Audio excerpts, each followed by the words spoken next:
നോമ്പ് ചിന്ത 10-ാം ഭാഗം. ഹൃദയവഴി കാൽവരി. തയ്യാറാക്കിയത് ഫാദർ ഡോക്ടർ ജോസഫ് വലിയ വീട്ടിൽ കൃപാസനം. ഇത് വൈറ്റ് പ്രോട്ടോക്കോൾ. നെറ്റിയിലെ വിയർപ്പ് കൊണ്ട് അപ്പം ഭക്ഷിക്കാൻ പറഞ്ഞ ദൈവം തന്നെയാണ് മനുഷ്യൻ അപ്പം കൊണ്ട് മാത്രമല്ല ജീവിക്കുന്നത് എന്നും പറഞ്ഞത്. അപ്പത്തിനും അധ്വാനത്തിനും അപ്പുറത്ത് മറ്റൊരു അധ്വാനത്തെക്കുറിച്ച് ഈശോ പറയാറുണ്ട്. മനുഷ്യപുത്രൻ നൽകുന്ന നിത്യജീവന് വേണ്ടി അധ്വാനിക്കുവിൻ. നോമ്പുകാലം നിത്യജീവന് വേണ്ടി ജീവിതം ക്രമീകരിക്കുകയും പുണ്യങ്ങൾ ആർജിക്കുകയും പുണ്യങ്ങൾ നിലനിർത്താനുള്ള ആത്മീയ പരിസ്ഥിതി നേടിയെടുക്കുകയും ചെയ്യേണ്ട സമയമാണ്. ഗ്രീൻ പ്രോട്ടോക്കോൾ എന്നത് ഇന്ന് എല്ലായിടത്തും ചർച്ച ചെയ്യപ്പെടുന്ന ഒന്നാണല്ലോ. ഞാൻ കഴിഞ്ഞ ദിവസങ്ങളിൽ സിംഗപ്പൂരിൽ ധ്യാനിപ്പിക്കാൻ ചെന്നപ്പോൾ അവിടെ വലിയ ഒരു സമുദ്ര കാഴ്ച ഒരുക്കിയിരിക്കുന്നത് കണ്ടു. ഒരു കൂറ്റൻ ചില്ല് തുരങ്കത്തിലേക്ക് നമ്മൾ കയറുമ്പോഴാണ് ഈ വിസ്മയ കാഴ്ചകൾ. ചെറിയ ജെല്ലി ഫിഷ് മുതൽ വലിയ സ്രാവുകൾ വരെ കടൽ വെള്ളത്തിൻ്റെ അതേ പരിസ്ഥിതിയിൽ കാഴ്ചക്കാർക്ക് ദൃശ്യമാകുന്ന രീതിയിൽ നീന്തി തുടിക്കുന്നു. താഴെയും മുകളിലും വശങ്ങളിലുമൊക്കെ കടൽ കാഴ്ചകൾ. സമുദ്രത്തിൻ്റെ ഉള്ളിലൂടെ ഗ്ലാസ് ടണലിൽ കടന്നു പോകുന്ന അനുഭവം. കാഴ്ച കണ്ട് തീരാറാകുമ്പോൾ സമുദ്ര മലിനീകരണത്തെക്കുറിച്ചുള്ള ചില കാര്യങ്ങൾ അവർ പറയുന്നത് കേൾക്കാം.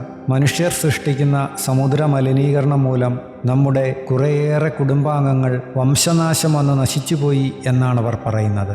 വംശനാശം വന്ന മത്സ്യങ്ങളെയും കടൽ ജീവികളെയും നമ്മുടെ കുടുംബാംഗങ്ങൾ എന്നവർ വിശേഷിപ്പിക്കുന്നത് ശ്രദ്ധേയമാണ്. നമ്മുടെ അശ്രദ്ധമായ ജീവിത രീതിയാണ് അവയെ ഇല്ലാതാക്കിയത്. കടലിലേക്ക് തള്ളുന്ന പ്ലാസ്റ്റിക്കുകൾ, ഫാക്ടറികളിൽ നിന്ന് പുറന്തള്ളുന്ന രാസവസ്തുക്കൾ, ഇങ്ങനെ പലതും സമുദ്രജലത്തിൻ്റെ പവിത്രതയെ ഇല്ലാതാക്കി വിഷമയമാക്കുന്നു.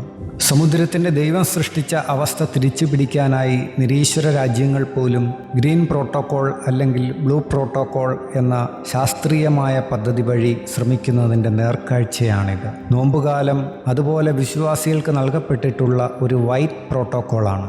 ദൈവം മനുഷ്യനെ സൃഷ്ടിച്ച അതേ ആദിമ പരിസ്ഥിതിയിലേക്ക് മനുഷ്യനെ തിരിച്ചു കൊണ്ടുപോകാനുള്ള അവസരം. ദൈവസ്നേഹത്തിൻ്റെ അനുഭവതലങ്ങളെ മനുഷ്യൻ അനുസ്മരിക്കുകയും ജീവിതത്തെ സുവിശേഷവിഹിതമായി സർവ്വപരിസ്ഥിതി ബന്ധിയായി വീണ്ടും പുനഃക്രമീകരിക്കുകയും ചെയ്യുന്നതാണ് വൈറ്റ് പ്രോട്ടോക്കോൾ. പഴയ പരിസ്ഥിതിയിലേക്ക് നമുക്ക് തിരിച്ചു പോകാൻ കഴിയും എന്നുള്ള വലിയ ഒരു അനുഭവജ്ഞാനം ഫ്രാൻസിസ് അസീസി അടക്കമുള്ള വിശുദ്ധരുടെ ജീവിതത്തിൽ നിന്ന് വായിച്ചെടുക്കാൻ കഴിയും. നോമ്പുകാലത്ത് വിശുദ്ധരുടെ ജീവിത രീതികളെ മനസ്സിലാക്കുകയും വായിക്കുകയും ചെയ്യാം.